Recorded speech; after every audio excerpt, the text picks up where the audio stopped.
মিয়া আমরা চলে এসেছি টিফিন করতে। আজকে শ্রাবণ মাসের লাস্ট সোমবার, তো তার জন্য আমরা পুরোপুরি ভেজিটেবল সব খেয়েছি। ইভেন আমি যে কেকটাও নিয়েছি, ম্যাঙ্গো কাপ কেকটা এগলেস কেক ছিল, আর তার সাথে খাচ্ছিলাম কর্ন চিজ রোল। আমরা এখান থেকে ওর অফিসে চলে গেছিলাম।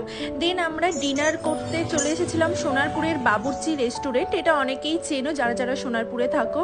নামেই আমরা রেস্টুরেন্টে ঢুকেছি, কিন্তু রাত 11টা বাজে। নিরামিষ খাওয়ার হলেও আমাদের রেস্টুরেন্টেই ঢুকতে হতো, কিছু করার ছিল না। এই বছর আমাদের বিবাহ বার্ষিকী এইভাবে বাইরেই কেটেছে, যেহেতু আমরা ছিলাম ওই বাড়িতে।